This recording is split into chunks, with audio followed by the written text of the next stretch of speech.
बिस्मिल्लाहिर्रहमानिर्रहीम। अस्सलाम वालेकुम। मैं रज़ी हसन एक और वीडियो के साथ। और आज की जो वीडियो है वो स्टेट बैंक की जो मॉनेटरी पॉलिसी की कमेटी है उसने 29 अप्रैल यानी कि कल मॉनेटरी पॉलिसी स्टेटमेंट इशू की है। अब चूंकि ये स्टेटमेंट्स थोड़ी सी कॉम्प्लिकेटेड होती हैं तो मैंने ये सोचा कि इसको मैं एक्सप्लेन कर दूं थोड़ा आसान अल्फाज में जो कर सकता हूँ जितना मैं, ताकि हमारे जो क्लाइंट्स हैं और जो हमारी वीडियोस को देखते हैं, सब्सक्राइब करते हैं, फॉलो करते हैं, उनकी नॉलेज के लिए।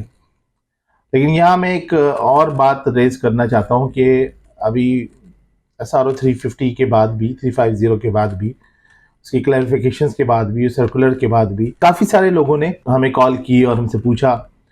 मैं फिर दोबारा उनको रिक्वेस्ट करूँगा कि वो कमेंट्स में पूछें और उससे फ़ायदा ये होगा कि और लोगों को भी इससे बेनिफिट हो जाएगा। बट एनी हाउ हमने उनको भी रिस्पॉन्ड किया और हम आगे भी करेंगे। अच्छा, स्टेट बैंक की जो मॉनेटरी पॉलिसी स्टेटमेंट है, पहले तो ये कि मेरी जो ऑब्जर्वेशन है वो ये कि ज़्यादातर लोगों को मॉनेटरी पॉलिसी का नहीं पता होता। तो मैं थोड़ा सा इसको ना बैकग्राउंड भी इसका एक्सप्लेन कर देता हूँ ताकि हम समझ सकें कि हम बात क्या कर रहे हैं। लेकिन इस पॉलिसी के अंदर तो अगर मैं इसको डिवाइड करूं तो इसमें कोई मेन 6-7 बातें हैं। पहली तो ये कि पॉलिसी रेट जो है 22% का जो रेट है वो मेंटेन रहा है, तो चेंज नहीं किया है। तो पहली बात तो पॉलिसी रेट से रिलेटेड है। दूसरी बात इसके अंदर हो सकती है की डेवलपमेंट्स जो हुई हैं लास्ट मीटिंग और इस मीटिंग के दरमियान, उसे कवर किया है। तीसरे इसके अंदर रियल सेक्टर को कवर किया है, जिसके अंदर जो हमारी इकोनॉमी है, जो इकोनॉमिक परफॉर्मेंस है, उसको देखा है। चौथे जो एक्सटर्नल सेक्टर है जिसके अंदर इंटरनेशनल इकोनॉमिक सिचुएशन है उससे मुतालिक बात है। फिजिकल सेक्टर है जिसके अंदर गवर्नमेंट की फाइनेंसेस जो हैं उनको रेवेन्यू साइड पे जो है उससे रिलेटेड है। मनी और क्रेडिट से रिलेटेड है, जो कि मनी मैनेजमेंट और मनी सप्लाई से रिलेटेड है। और इसी तरह इन्फ्लेशन आउटलुक को इसमें डिस्कस है, जिसमें प्रिडिक्टिंग प्राइस चेंज जो है वो सारा कवर किया। तो मोटे मोटे बात जो है ये कि इसमें जो कवर हुई, और ये जो डॉक्यूमेंट है ये मैं वीडियो के साथ अपलोड कर दूंगा ताकि इसको रेडीली अवेलेबल हो, आप देख सकें। अच्छा, इसका जो बैकग्राउंड है वो ये कि जो मॉनेटरी पॉलिसी है, इंटरनेशनल मॉनेटरी पॉलिसी के ऊपर भी एक नज़र डाल दें तो इंटरनेशनल मॉनेटरी सिस्टम जो है ना वो एक कलेक्शन है न्यूमरस इंटरनेशनल एग्रीमेंट्स का, आइसोलेशन में नहीं है। और ये स्प्रेड होता है सेवरल डेकेड्स पे, एक दफ़ा की बात नहीं है। बहुत डिटेल में मैं नहीं जा रहा क्योंकि ये इस वक्त वीडियो का मकसद भी नहीं है। लेकिन ब्रेटन वुड के एग्रीमेंट से भी अगर हम ले लें तो जो 3 उसके मेन वो थे आर्टिकल्स को मैं वो, जिसमें क्रिएशन ऑफ IMF है, इसका पर्पस था स्टेबिलिटी, प्रमोट करना stability of exchange rate and financial flows को। दूसरा जो आर्टिकल था जिसके अंदर क्रिएशन ऑफ IBDR था जो वर्ल्ड बैंक है, और ये इंफ्रास्ट्रक्चर से रिलेटेड था, रिकन्स्ट्रक्शन वगैरह, क्योंकि यूरोप तबाह हो गया था उस वक्त सेकेंड वर्ल्ड वॉर के बाद। और इंटरनेशनल इकोनॉमिक कोऑपरेशन से रिलेटेड था तीसरा आर्टिकल। मेनली मैं और इसकी डिटेल में नहीं जा रहा, ब्रेटन वुड की एग्रीमेंट की अगर इंटरेस्ट हो तो हम उसको डिस्कस कर लेंगे। पाकिस्तान के अंदर ये कैसे वो होता है, तो पाकिस्तान का जो स्टेट बैंक का एक्ट है 1956 का, उसके प्रियम्बल में ये बात है कि whereas it is necessary to provide for the constitution of a state bank to regulate the monetary and credit system of Pakistan and to foster its growth in the best national interest with a view to securing monetary stability। अब इसमें जो 3 इसके main instruments हैं monetary policy, वो है जी open market operation, discount rates और reserve requirements. तो कट शॉर्ट ये कि पाकिस्तान का ये इंटरनेशनल थोड़ी सी मैंने अप्रोच बता दी है पाकिस्तान की, और स्टेट बैंक के पॉइंट ऑफ व्यू से भी वो दे दी। और इसका जो पर्पस है वो क्या है, वो ये है कि stability of national currency, maintaining of predictable exchange rate with other currency, stability of gross domestic product और रिडक्शन इन अनएम्प्लॉयमेंट। तो इस तरह मतलब मैंने कोशिश की कंसाइज करने की कि आपको थोड़ा सा क्लियर हो जाए कि मॉनेटरी पॉलिसी की क्या बात हो रही है। अब हम आते हैं इस डॉक्यूमेंट के ऊपर पर्टिकुलरली। जैसे कि मैंने आपको कहा कि पहली बात तो उन्होंने इसमें की कि पॉलिसी रेट्स के ऊपर, और वो उन्होंने ये कहा कि जी मॉनेटरी पॉलिसी की जो कमेटी है उसने डिसाइड किया है to keep the policy rate the same at 22%। अच्छा, इसमें इनकी कमेंट्री बैकग्राउंड जो ये मेरी अब एनालिसिस है जो मैंने इसमें ऐड कर दी और मैं आपसे शेयर कर रहा हूँ।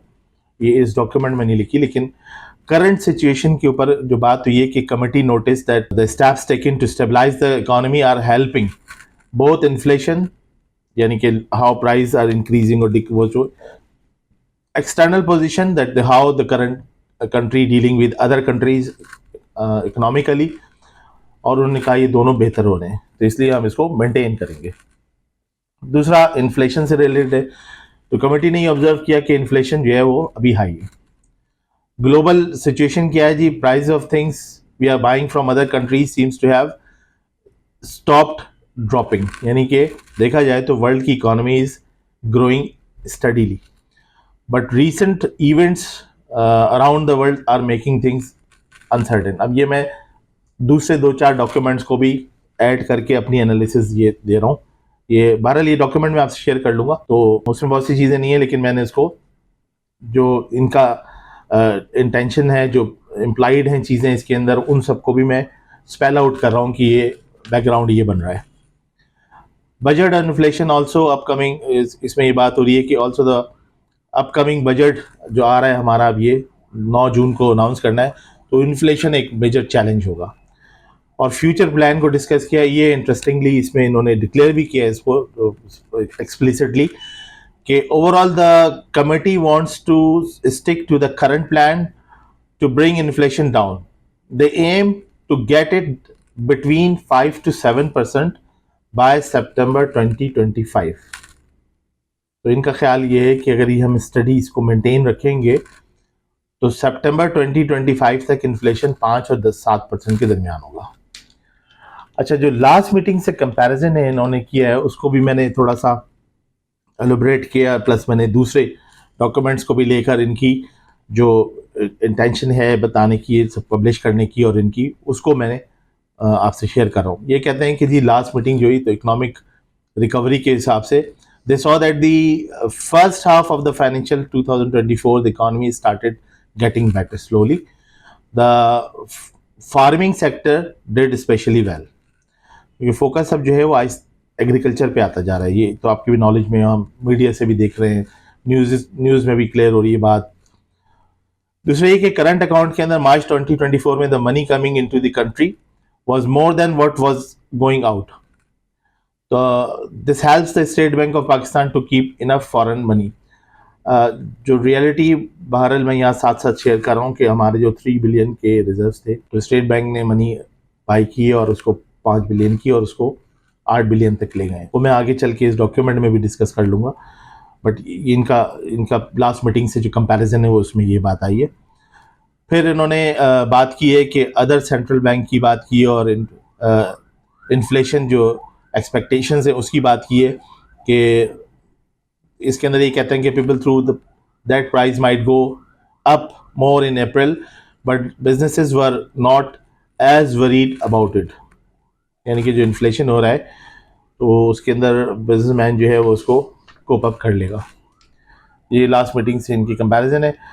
अच्छा जी, आगे चलते हैं। अब जो आता है वो है रियल सेक्टर। रियल सेक्टर के अंदर ये कहते हैं कमेटी का जो ऑब्जर्वेशन, और अगेन ये मेरी एनालिसिस है, कोई इसे एग्री कर सकता है, कोई नहीं कर सकता।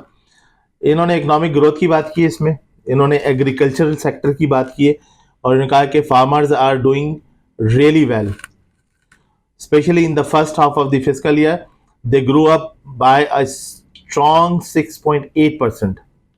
और ये मैं इसलिए कह रहा हूँ कि इन्होंने स्पेसिफिकली इसको मेंशन किया है अपने डॉक्यूमेंट में, तो इसलिए मैंने ये परसेंटेज कोट कर रहा हूँ। This happens because there was a lot more rice, cotton, maize and wheat produced according to the latest official estimate. Specifically लिखा है इन्होंने ये। इंडस्ट्रियल सेक्टर में कहते हैं कि जी इसमें थोड़ा बिग जो मैन्युफैक्चरर एंड कंपनीज हैं उनका स्लाइट डिक्रीज हुआ है, वो स्लाइट डिक्रीज हुआ है 0.5%। यस, इट्स ये कहता है डॉक्यूमेंट कि 0.5% थोड़ा सा कम हुआ है। और सर्विस सेक्टर में कहते हैं कि लाइक बैंकिंग और restaurants didn't grow as much as expected in the first half of this fiscal year. This happened because people weren't spending as much, but the committee thinks that both manufacturing and service sector will start doing better soon, because companies are using more of their resources and feeling more confident, and because last year numbers were low.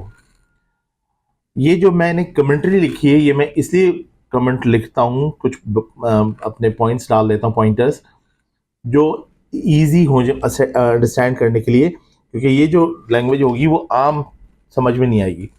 तो ये तो हो गया real sector. इसके बाद है जी external sector. External sector में ये कहते हैं कि जी करंट अकाउंट जो है हमारा मार्च 2024 में वह there were more money coming into the country then going out, mainly because many people send money home for Eid over the first 9 months. For the fiscal year, the country actually had a small surplus of $0.5 billion, which is big improvement from last year.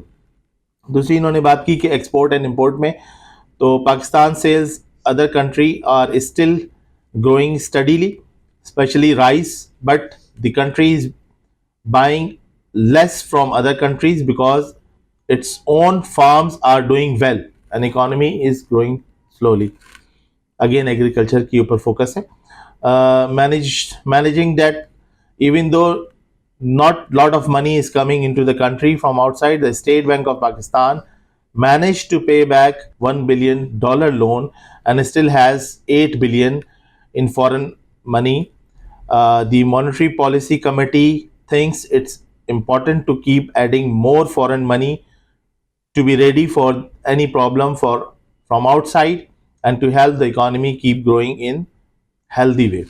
तो ये तो external sector के ऊपर इनका comment था, इस document जो statement आई है उसमें आया। अच्छा जी, फिजिकल उस पर आ जाते हैं, पर्टिकुलरली इंपॉर्टेंट है, बजट सर पे है, 29 जून को बजट आना है और तमाम बॉडीज़ जो इवन बिजनेस कम्युनिटीज़ भी, एसोसिएशंस भी इस पे काम कर रही हैं।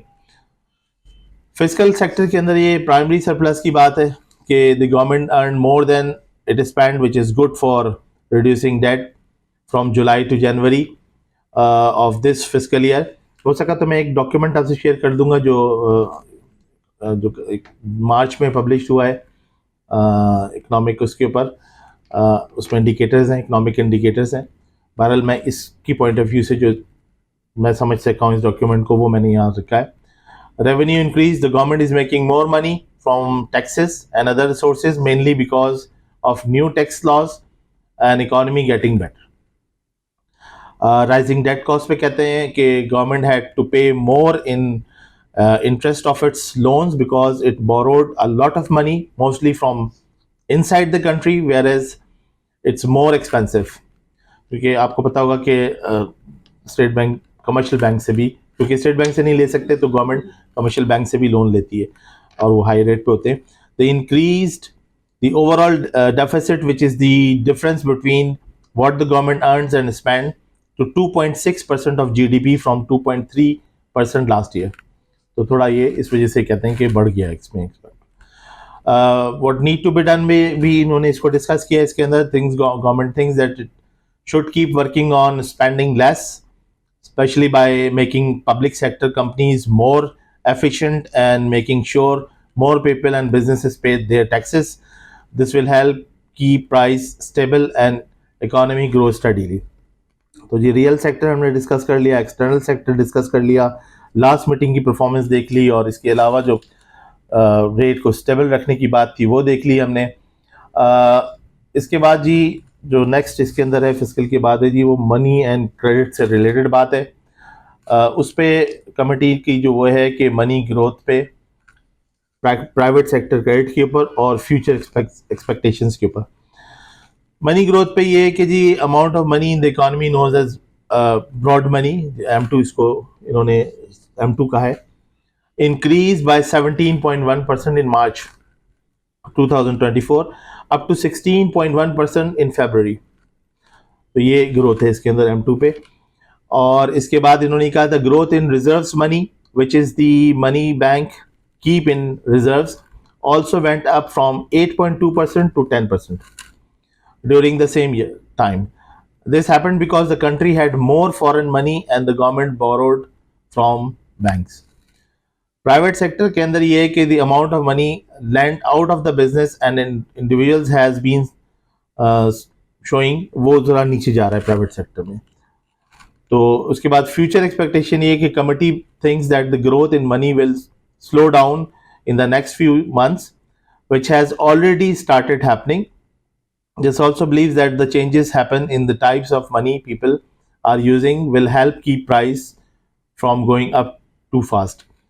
So growth in money will slow down in next few months. तो ये बेटरमेंट इस तरह से देख रहे हैं कि फ्यूचर एक्सपेक्टेशन भी आ गया। अब इन्फ्लेशन पे आ जाते हैं, जो लास्ट और बहुत इंपॉर्टेंट टॉपिक है इसके अंदर। इन्फ्लेशन में इन्होंने रीसेंट ट्रेंड्स देखे, रीजंस फॉर इम्प्रूवमेंट देखे, और वही अगेन फ्यूचर एक्सपेक्टेशन में मैंने इसको 3 में डिवाइड किया इनके डॉक्यूमेंट को।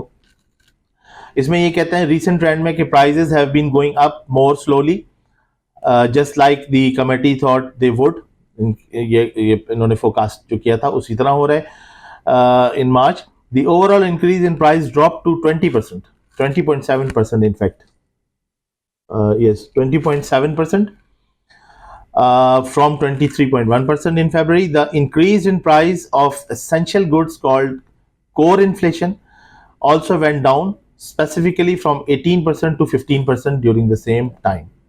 तो उन्होंने दो कंपैरिजन जो फरवरी और मार्च का कर रहे हैं उसमें इनको इम्प्रूवमेंट की इन्होंने बात की है। Reasons for improvement, the committee thinks that this happened because the government and banks have been careful about spending money, and also because things like food have become cheaper.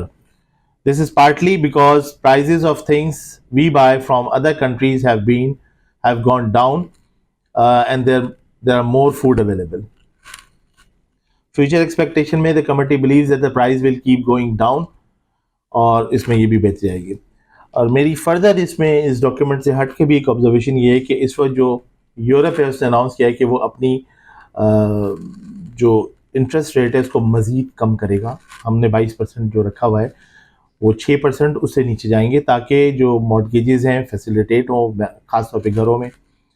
Plus ये कि हमारे यहाँ जो इन्वेस्टमेंट एक्सपेक्टेड है वो actually outsourcing of airports है, या steel mill की सेल है, या PIE की सेल है, या एग्रीकल्चर साइड पे जो UAE का इंटरेस्ट है जो सुनने में आ रहा है कि वो उसमें करना चाह रहे हैं, उस साइड से आ रही है। तो ये जो मेरा एनालिसिस है कि मैक्रो लेवल पे तो इम्प्रूवमेंट आ जाएगी, माइक्रो लेवल पे जो इंडिविजुअल्स हैं उनके बेनिफिट के लिए गवर्नमेंट को और प्लान्स ऐसे बनाना पड़ेंगे जिससे एक आम आदमी को बेनिफिट हो।